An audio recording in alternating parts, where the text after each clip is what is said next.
You fool! Warren is dead.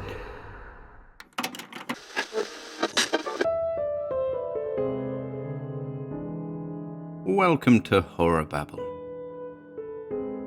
Today, we return with our second Edmond Hamilton offering, a tale of cosmic horror in miniature by the name of Fessenden's Worlds. Here's the synopsis, taken from Weird Tales, April 1937. Like a young god, Fessenden created a miniature universe, but his unholy meddling with the lives and destinies of his creations brought about a startling catastrophe. We hope you enjoy it, folks.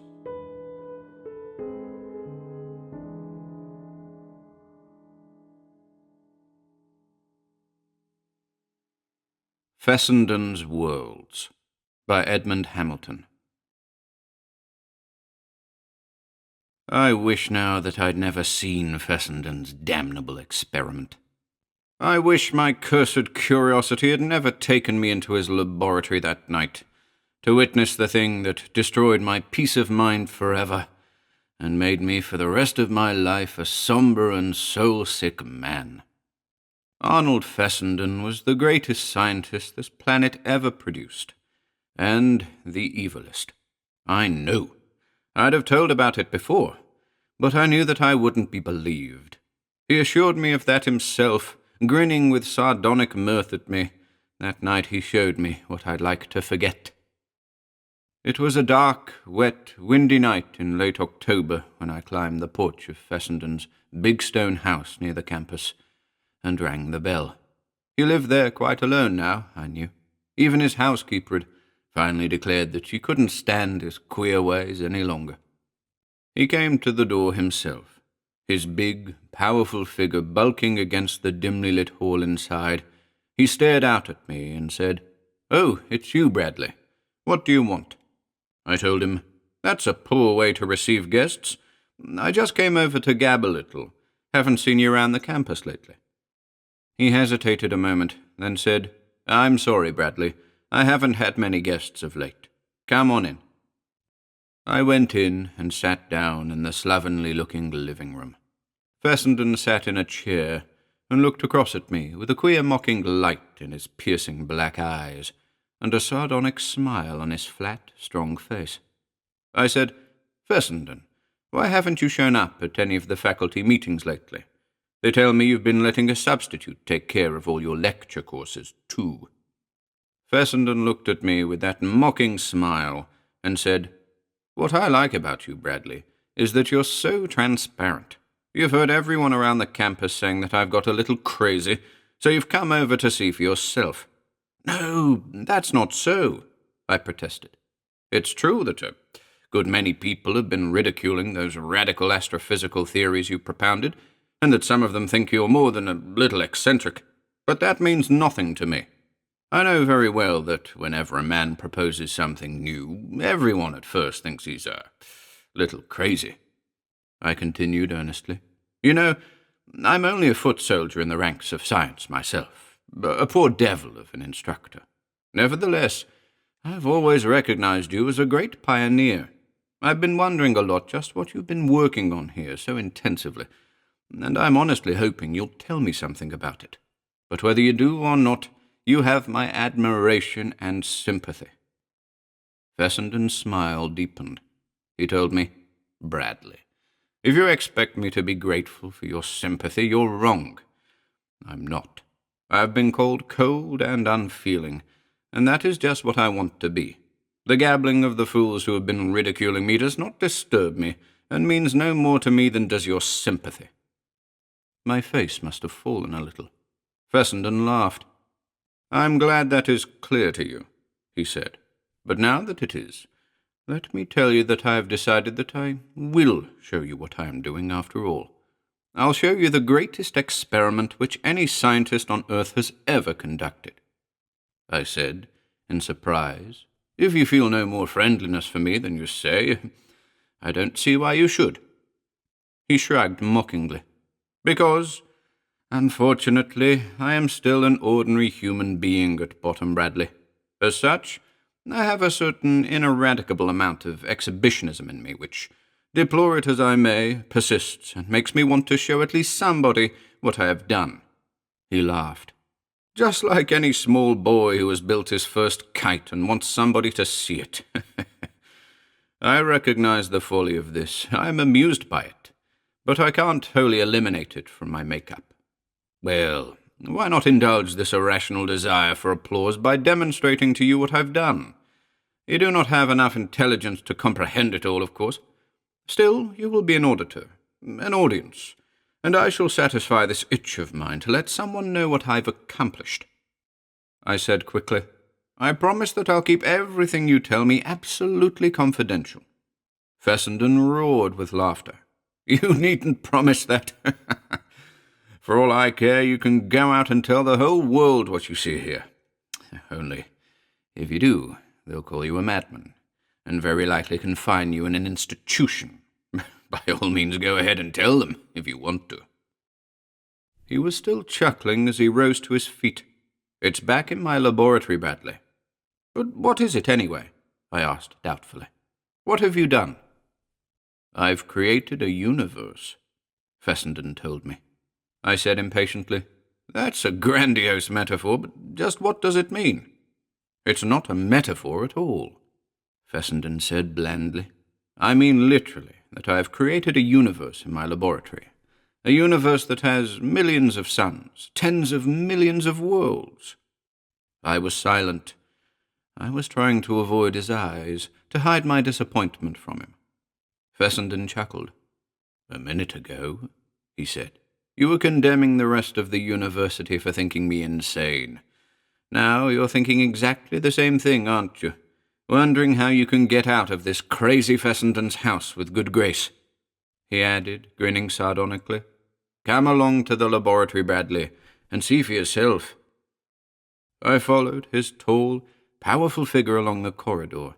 I did think now that his isolation and the ridicule his radical theories had evoked must have touched his mind. But still, he must have something to show me, and I was eager to see what it was. The laboratory was a long, stone-walled room whose walls were crowded with shelves of chemical and physical apparatus, and whose corners held great electrical mechanisms. Much of the equipment I saw was strange to my eyes. Then my gaze fastened on the thing at the center of the laboratory. It consisted of two 12-foot metal discs with grid-like surfaces, one on the floor and one on the ceiling directly over the other. They were connected by cables to the electrical machinery, and their grid-like surfaces shone faintly with one blue light or force. Between the two discs, floating unsupported in the air, hung a cloud of tiny sparks of light. It looked like a swarm of minute golden bees, countless in number, and the swarm was lenticular in shape. Mounted near this weird thing were several instruments that looked a little like telescopes, though unfamiliar in design. They seemed to be trained upon that thick little cloud of shining sparks. Fessenden walked over to the thing and motioned calmly toward the blue-glowing discs in floor and ceiling. "These discs, Bradley, neutralize all the ordinary gravitational forces of Earth in the space between them." "What?" I cried, astonished.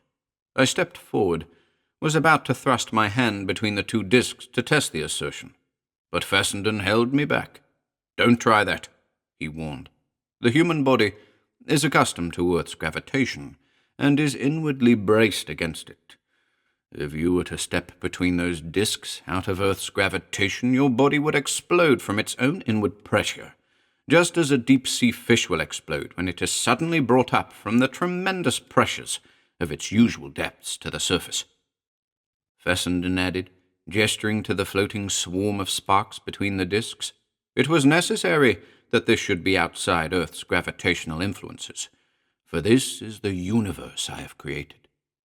I stared from him to the shining swarm, and then back again to his dark, amused face. "Those little flecks of light? A universe?" "Just that," he assured me. "Look closer at them, Bradley." I looked closer, and I felt a weird chill creeping over me.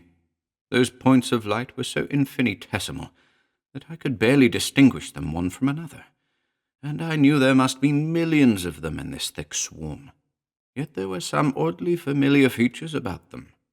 Some of the tiny sparks were blazing white in color, others smoky red, others golden yellow, the colors of suns in our own universe. Some of them were in double or triple groups, and here and there were clusters of them that contained thousands, and here and there, too, were little glowing patches that looked like tiny nebulae and crawling sparks with tails of light like Lilliputian comets, just as the floating sparks looked like tiny suns. Those sparks were tiny suns. I knew it beyond doubt, even while my brain fought against the knowledge and called it impossible. I knew that I was looking at a miniature universe, one on a scale many billions of times smaller than our own universe, yet one that was comparatively as large in extent as our own, a little microcosm floating here in Fessenden's laboratory.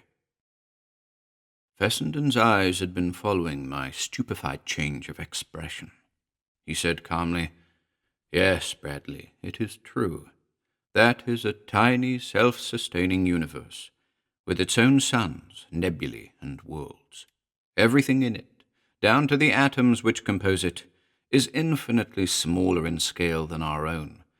But it is a real universe, like our own."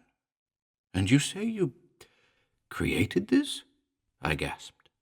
Fessenden nodded. "Yes, I did. After many failures, I succeeded in bringing that universe into being only a few weeks ago. I've been experimenting with it ever since." His black eyes flashed a little. "Didn't I tell you that it was the greatest experiment any scientist had ever conducted? Think of what I'm able to do. I can conduct my astrophysical and other experiments on a cosmic scale. I can change or destroy suns and nebulae at will with the instruments I devised. Can observe the minutest details of that tiny universe through my super-magnifying telescopes. I can make observations with the universe itself as my subject." I said in amazement. "But how did you make it? Start it?" Fessenden shrugged. "How did our own universe start, Bradley? As a vast cloud of glowing gas that filled all space. The mutual attraction of the cloud's particles drew them together, so that the cloud condensed into huge nebulae. The nebulae further condensed into suns, which by tidal attraction and occasional collision threw off matter that formed into circling worlds. Well, I started this tiny universe just like that. I filled the non-gravitational space between these disks with a cloud of glowing gas, whose atoms were infinitely tinier than our atoms, because I had contracted their electronic orbits. Then all I had to do was watch, while the same inevitable natural process that eons ago formed our universe formed this little microcosm. I watched as the gas condensed into tiny nebulae. I saw those little nebulae condense further into miniature suns, just as in our own cosmos long ago. And I saw those suns, as their random wanderings brought them close to one another, throw off worlds. Millions on millions of tiny worlds, here in this little microcosm, Bradley. Worlds that I can change and tamper with and destroy at will. Worlds with every conceivable kind of conditions. Worlds whose life I can develop or wither as I wish. That is my experiment, Bradley." "Whose life, you say?" I repeated in a whisper. "On the tiny planets of this microcosm? Life?" "Of course," said Fessenden. "Life always develops automatically on worlds where conditions are favorable, and usually in very much the same forms." He reached toward one of the bulky, unfamiliar telescopic instruments. "Wait, and I shall find such a world for you, Bradley. I shall let you watch its life develop for yourself." He applied his eye to one of the lenses of the bulky telescope instrument, focusing it upon that shining cloud of sparks, turning knobs, twisting, searching, until at last he straightened. "Now look, Bradley." I put my eye to one of the lenses, looked into that cloud of floating sparks, There leaped into my vision, dazzling and gigantic, a huge white sun booming majestically through the darkness of space. Just one of those tiny sparks, seen through the super-magnifying instrument. Fessenden was beside me, gazing through the other lens of the instrument. His fingers were touching the focus knobs, and he said calmly, "Keep watching. You'll see the changes of ages in a few minutes of our time. For, of course, the time of this microcosm runs at an infinitely swifter rate than the time of our vaster universe." As he shifted the focus of the instrument, my gaze seemed to leap toward that great sun. I made out 2 planets that circled it at tremendous speed, a year of their time, no more than a moment of ours. One of these planets was still partly molten, but the other was cooling, its vapor envelope condensing. My vision leaped forward in the telescope until I seemed almost standing on that cooling world. It was a wild, rocky planet, rain falling heavily on its surface from the cloudy sky, water collecting with unbelievable swiftness in seas. Green life came into being on that world, first along the shores of the warm, shallow seas, then creeping out and advancing over the land.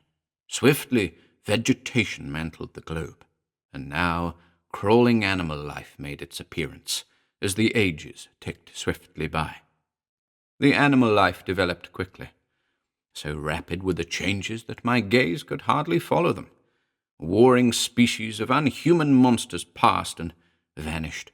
Tiny hordes of man-like animals began to throng here and there, to multiply with each passing moment. I saw rude villages of huts spring up on that world. The villages quickly became cities, as that people developed in intelligence, age after microcosmic age. The cities towered higher each moment. Great ships sailed upon the seas. Ages of progress and development were run through before my eyes in tiny moments. I was shaking as I recoiled from the telescope. I cried, "This is all impossible. It can't be real." Fessenden smiled. "Your expressions of stupefaction satisfy my egotistic desire for applause, Bradley. But I assure you that that tiny race and their world are quite real." He chuckled. "No doubt. That little folk think that they have reached such a pinnacle of power and knowledge that nothing can threaten them. We shall see now whether or not they are able to face a real danger." He turned to a curious needle-like instrument and carefully trained it upon that part of the microcosm which held the tiny white spark that was the great sun of the world I had been watching. There was a tiny comet crawling through the swarm some distance from that white sun. Fessenden touched a knob, and from the needle-like instrument a thin, almost invisible filament of force crept into the microcosmic swarm of sparks and touched the little crawling comet. It seemed to veer a tiny bit aside. "Now watch," said Fessenden with amused interest, "and we shall see just how great is the power of that little people." I did not understand, but I looked again with him through the telescope at the tiny world. By now, so swift its development in terms of our time, its cities had become even vaster and were roofed with glass-like shields. Huge aircraft flashed above them. All seemed peace and progress on that world. Generation after generation ticked by as we watched. Then came a mad stir of movement, a wild scurrying about of the little folk, a swift change in the tempo of their life. A faint green light was now falling upon their planet, the baleful glow of a monster comet that was coming headlong toward it. I knew then that it was the tiny microcosmic comet whose course Fessenden had slightly altered, but in the telescope it was colossal, a huge orb dripping green light across the heavens as it rushed toward that world. Remorselessly it came on. Then that comet struck the planet, and I saw the doom of the little folks' cities. The meteors that were the comet's only solid substance shattered the glass-roofed cities to ruin. The poisonous gases that made up the rest of the comet veiled that whole world in a toxic cloud. The comet passed on as we watched, but its deadly gases had wiped away all life from that planet. It was still and brown and dead now, a lifeless world circling its sun. The ruined cities melted swiftly down into decay and disappeared as we watched.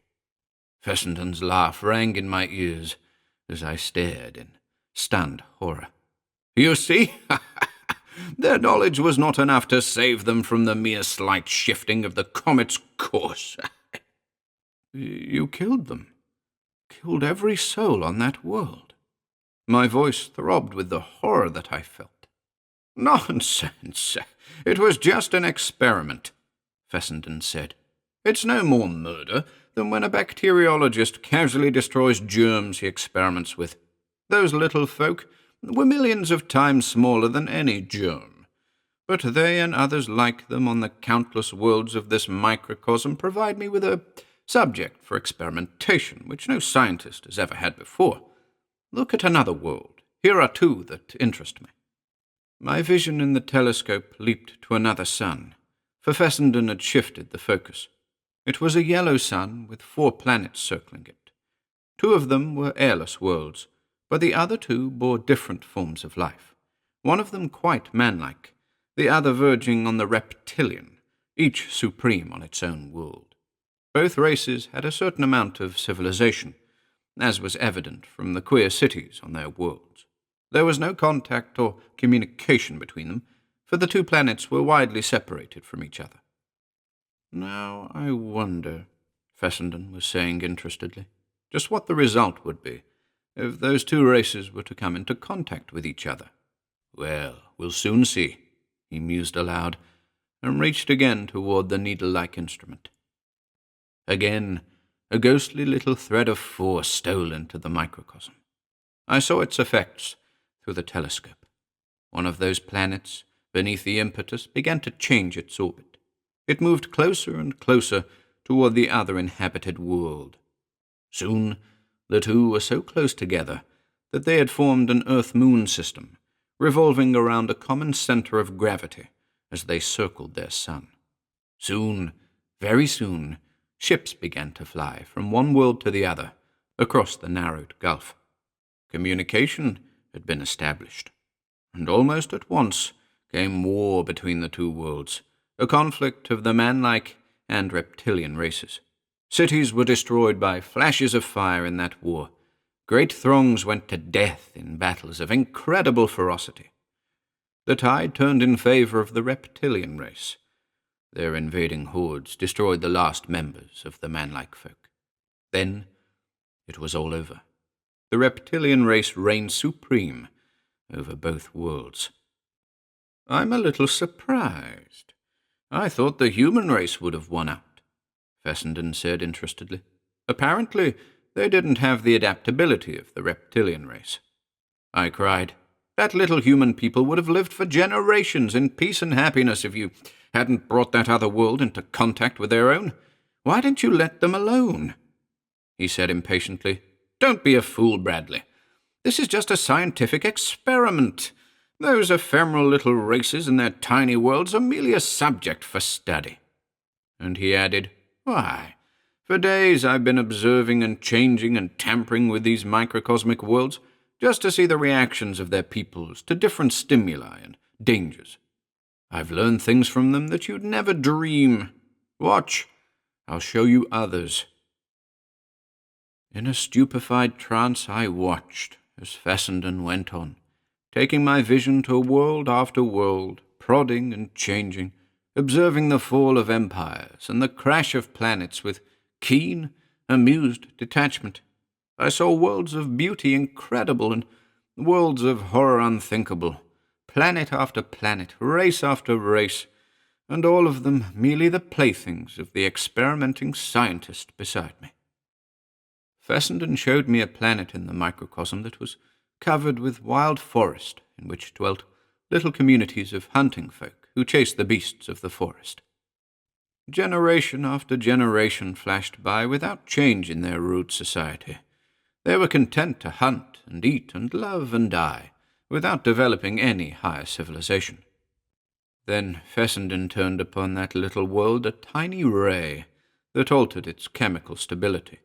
Beneath the influence of chemical changes, the plant life of that world began to unfold in weird hypertrophy, began to develop mobility, to change into great rootless plant things that soon fell upon and killed the animals.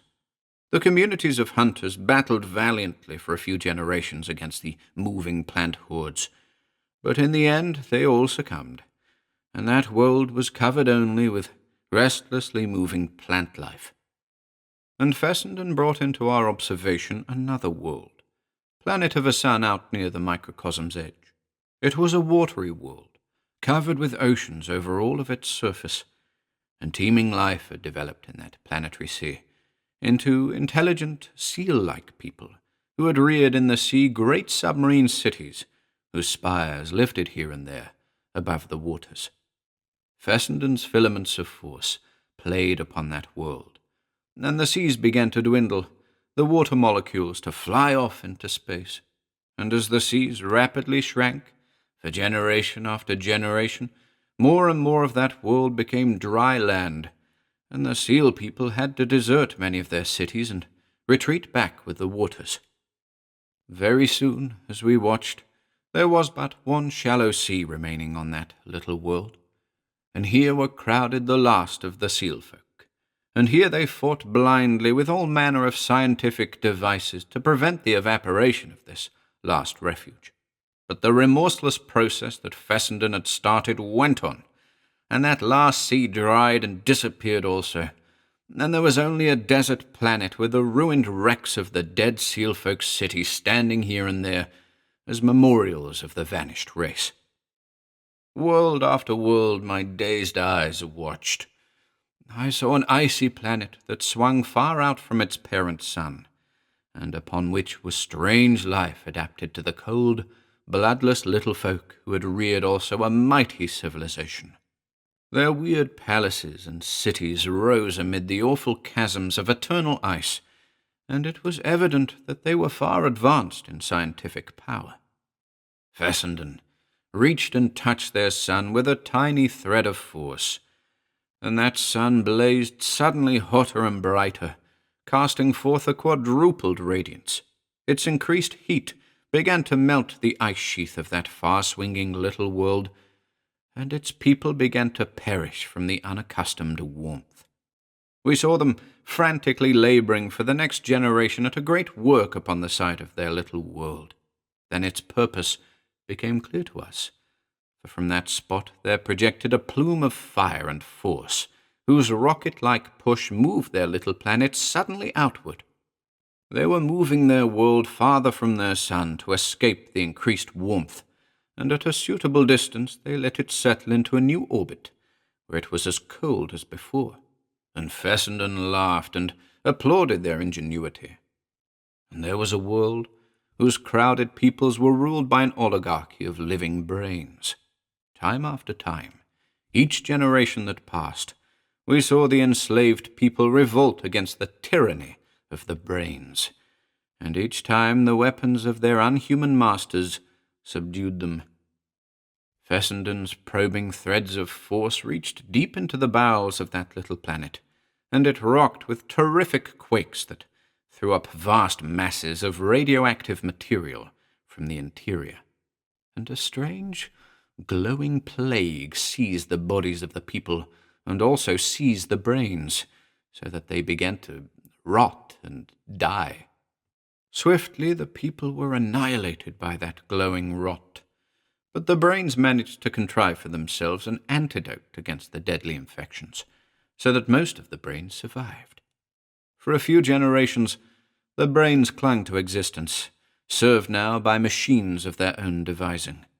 But they must have made their mechanical servants too intelligent, for in time the machines rose against the brains and destroyed them.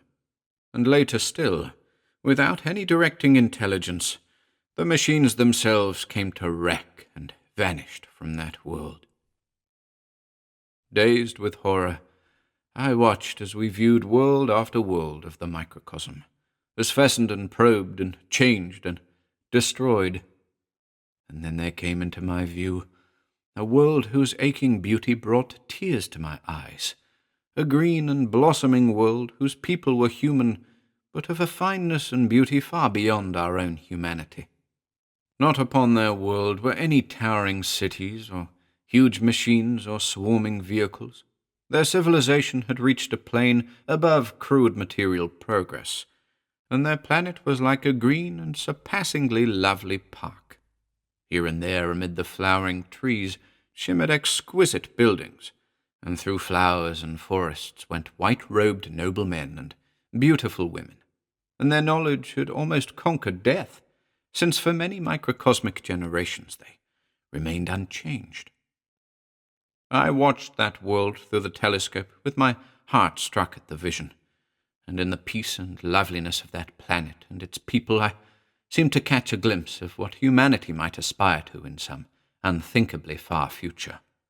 And then I suddenly woke to the fact that Fessenden, beside me, was reaching again toward the needle-like instrument that loosed his tampering forces upon the microcosmic worlds.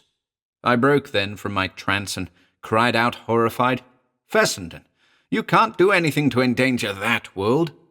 He smiled sardonically. "Of course I'm going to do something.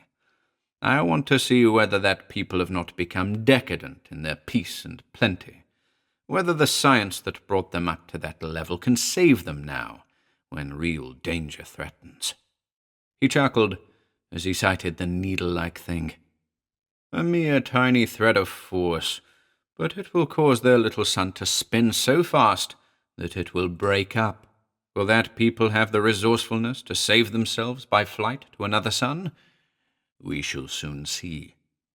But I tore him away from the deadly instrument and sent him staggering back across the laboratory with a wild thrust. "No," I cried. "These worlds and peoples that you experiment with and endanger and destroy, they're real as ours, even though infinitely smaller. I'll not let you calmly vivisect and torment any more of them out of your damnable scientific curiosity." Fessenden's black brows drew together in a cold fury, and he rasped, "I see now how foolish it was to show my experiment to an unreasoning sentimentalist like you.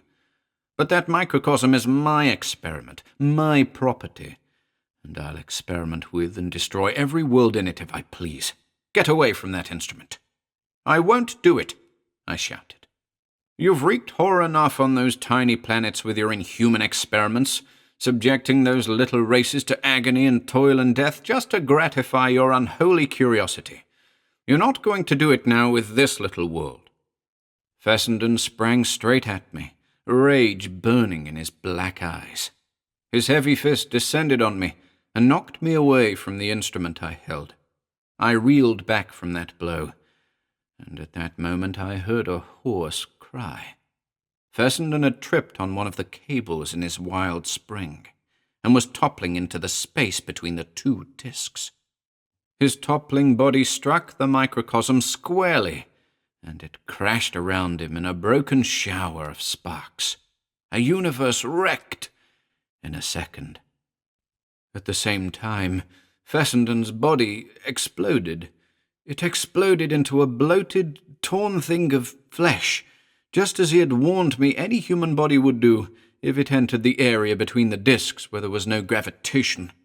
The cable he had tripped over had jerked loose, and there was a flash of fire across the lower disc. In an instant, destroying blue electrical flames enveloped the discs and Fessenden's body, and danced around the electrical machinery in the laboratory with a sputtering, increasing roar. I turned and stumbled crazily out of the laboratory, out of the house into the wet and windy night. I heard a crackling roar behind me, and the flickering light of the now flaming house shot past me as I staggered on. But I did not look back. So ended Fessenden and his great experiment. No one doubted but that the eccentric scientist had somehow set fire to the house and had perished in the blaze, and I said nothing to change that opinion.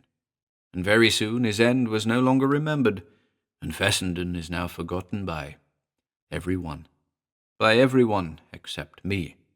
I wish that I could forget too. But I can't forget Fessenden and his microcosmic worlds. And because I can't, my soul is sick, and I have a shuddering, fearful wonder in me that will endure until I die. A black question to which I'll never get an answer, and which torments me every time I look up at the night stars. And the question that quakes in my soul whenever I look up into the starry sky is this: is our own great universe nothing but a tiny microcosm on some vaster scale? And in that vaster cosmos is there a super-experimenter who regards our universe as nothing but an interesting experiment, and who smites us with disasters just to study our reactions for his own amusement? Is there a Fessenden up there?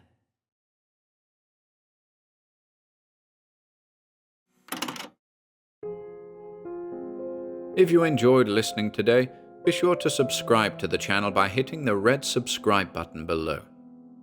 After doing so, click the bell icon next to the subscribe button to receive new content notifications. If you'd like to support our work and receive exclusive perks, consider becoming a channel member by clicking the join button below.